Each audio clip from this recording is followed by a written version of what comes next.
आज हम बात करने वाले हैं दुनिया की 6 सबसे खतरनाक और डरावनी सजाओं के बारे में, जिसे देखकर आपके पैरों तले जमीन खिसक जाएगी और आप कोई भी अपराध करने से पहले 100 बार सोचेंगे। नंबर 1, ब्राज़न बल। प्राचीन ग्रीस में सजा देने का यह तरीका बहुत ही डेंजरस है, उतना ही दिल दहला देने वाला भी। इसमें ब्रॉन्ज मेडल का एक बहुत बड़ा सा बेल होता था जो ऊपर यानी अपनी पीठ की तरफ से खुल जाता था। अपराधी को पकड़कर इस बैल के भीतर रख दिया जाता था, फिर नीचे से आग लगा दी जाती थी। अब आप समझ सकते हैं कि भीतर पहुंच चुके इंसान की क्या हालत होती थी। जब उस इंसान की चीखें निकलती थी तो इस बैल के मुंह में कुछ ऐसे डिवाइस लगी थी कि उसकी चीखें किसी म्यूजिकल इंस्ट्रूमेंट से निकलने वाली आवाज की तरह सुनाई देती थी। आदमी के जलने से जो धुआं निकलता था उसमें बदबू ना हो, इसके लिए कुछ सुगंधित परफ्यूम जाता था, जिससे कि वहां से निकलने वाला धुआं खुशबूदार रहे। जिस व्यक्ति ने इसकी खोज की थी, उसने जब इसे राजा के सामने रिप्रेजेंट किया तो उसे लगा कि राजा खुश होकर उसे इनाम देंगे, लेकिन राजा ने तो सबसे पहले इसे ही उस बैल के भीतर डाल दिया। जब वो मरने लगा तो उसे राजा ने बाहर निकाल लिया, लेकिन बाहर निकालने के बाद भी उसे मरवा दिया। ऐसे ब्रॉन्ज या सिसिलियन बॉल भी कहते हैं। एक जंग के दौरान प्राचीन ग्रीक का राजा हार गया, फिर उन्होंने हारे हुए राजा को भी ब्राज़न बल की सजा दी। Number 2, red torture. इस सजा की शुरुआत 17वीं शताब्दी में रोम में हुई थी। यूरोप के डच नेता ने एक कैदी को सजा देने के लिए इस तरह के खतरनाक तरीके की शुरुआत की थी। ये एक ऐसी सजा थी जिसमें चूहे का इस्तेमाल बड़े ही खतरनाक तरीके से किया जाता था। अपराधी को बेंच पर लेटाकर उसके हाथ पांव बांध दिए जाते थे और फिर उसके शरीर के ऊपर एक लोहे का पिंजरा रख दिया जाता था। लोहे के एक पिंजरे में एक चूहा मौजूद होता था और पिंजरे के ऊपर जलती हुई आग का एक बर्तन रख दिया जाता था, जिसकी वजह से पिंजरा गर्म होता था और चूहे को गर्मी लगती थी। ऐसी सिचुएशन में चूहा पिंजरे से निकलकर भागने के लिए आदमी के शरीर को ही कुतरना शुरू कर देता था। एलिजाबेथ ड्यूक की रोमन कैथोलिक नामक राइटर ने यह आरोप लगाया कि टावर ऑफ लंदन के नीचे थेम्स पूरी तरह से अंधेरा कमरा है। बारिश के दिनों में जब नदी का पानी ऊपर आता है तो चूहे भागकर इसी कमरे में आ जाते हैं। कैदियों को सजा देने के लिए इसी कमरे में बांध दिया जाता था। बाद में कैदियों से सच उगलवाने के लिए भी इस तकनीक का इस्तेमाल किया जाता था। चूहों द्वारा कुतर कर मारे जाने के भयानक सजा से डरकर अक्सर अपराधी झूठ बोलने की हिम्मत नहीं कर पाता था। Number 3, iron chair torture. ऐसे अपराधी जो अपराध करने के बाद अपना गुनाह छुपा ले जाते हैं और उनसे पूछताछ के लिए इस आयरन चेयर या चाइनीज चेयर का इस्तेमाल किया जाता था। देने का यह तरीका डेंजरस है, उतना ही अमाननीय भी।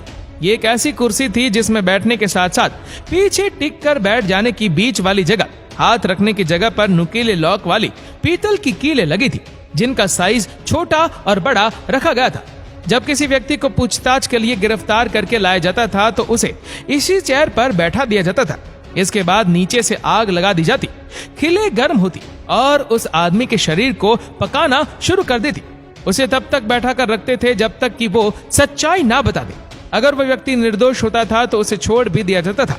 लेकिन आप समझ सकते हैं, ऐसी एक चेयर में 500 से लेकर 1500 सीटें होती है और बैठने के बाद किसी का जिंदा बच पाना बहुत मुश्किल है। Number 4, crushed under an elephant. इस सजा को सबके सामने दिया जाता था। इसमें प्रशिक्षित हाथी हुआ करते थे जो इशारा मिलते ही गुनहगार को अपने पैरों तले कुचल देते थे। सजा देने का यह तरीका दक्षिण एशिया में श्रीलंका, भारत, इंडोनेशिया जैसे देशों में यूज किया जाता था। इस सजा के बारे में तो शायद आपने सुना भी होगा, क्योंकि हमारे देश में भी इस तरह की सजा दी जाती थी। खास तौर से मुगल काल में अपराधियों को इस तरह की सजा देने का प्रावधान था, जिसकी शुरुआत हुमायूं के शासनकाल में हुई और जहांगीर के शासनकाल तक चलती रही। हाथियों को कुछ इस तरीके से प्रशिक्षित किया जाता था कि वो अपराधियों को और ज्यादा तकलीफ दे सके। सन 1305 दिल्ली के एक सुल्तान ने युद्ध में पकड़े गए मंगोल कैदियों को हाथियों के नीचे कुचलकर मरवा दिया था और इसे उसने एक मनोरंजन के खेल की तरह आयोजित किया था। इसके बाद इस सजा का जिक्र 17वीं शताब्दी में आता है, जब मराठा अंपायर में अन्ना दत्तू नाम का एक आदमी हुआ करता था, जिसने संभाजी को भी धोखा दिया था। उसने शिवाजी महाराज की हत्या की साजिश रची थी। शिवाजी महाराज की दूसरी पत्नी अपने बेटे के साथ रायराबाई किले में बहराजी नाई के साथ बंद थी।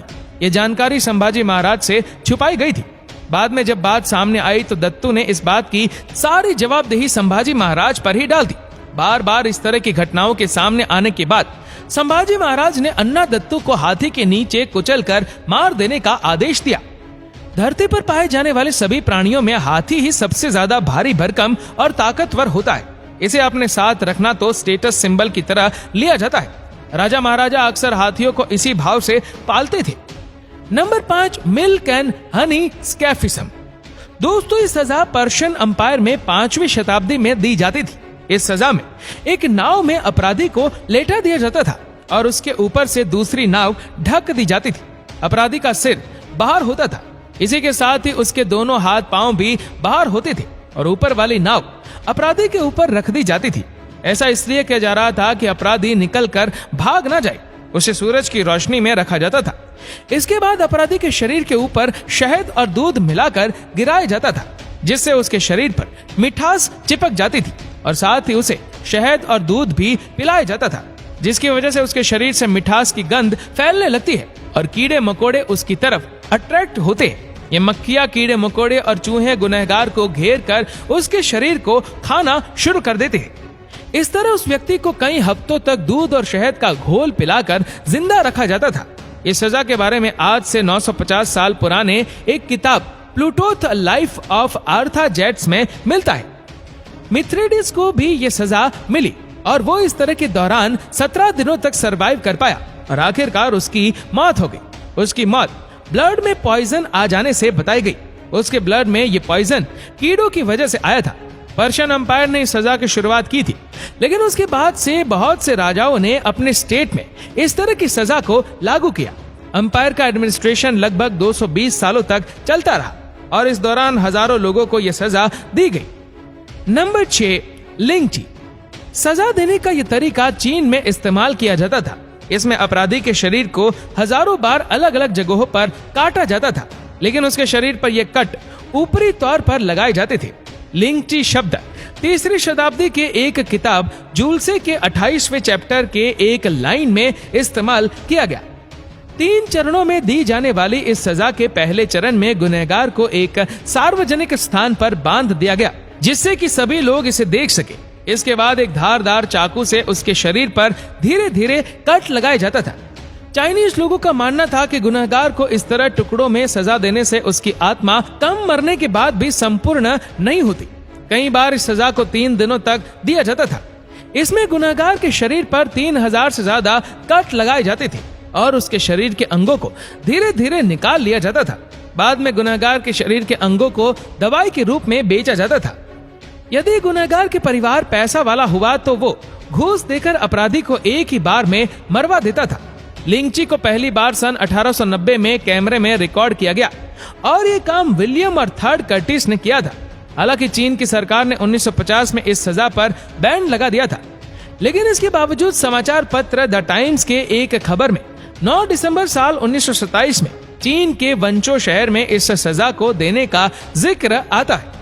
दोस्तों, कानून की किताब में अगर इंसानियत के लिए दरवाजे खुले हो तो सजा व्यक्ति के द्वारा किए गए अपराध के अकॉर्डिंग की जाती है, लेकिन जब सजा का पैमाना मन माफिक हो तो थोड़े से अपराध के लिए भी दी जाने वाली सजा इंसानियत की सारी सीमाएं क्रॉस कर जाती है। तो ये थी कुछ ऐसी सजाएं जो राजा महाराजा चाइना, अफ्रीका, भारत जैसे देशों में दुनिया के अलग अलग हिस्सों में चूहों और हाथियों के साथ साथ जानवरों के जरिए अपराधियों को सजा दिलवाया करते थे। आपको इनमें से कौन सी सजा सबसे डरावनी और खतरनाक लगी, हमें नीचे कमेंट करके जरूर बताएगा।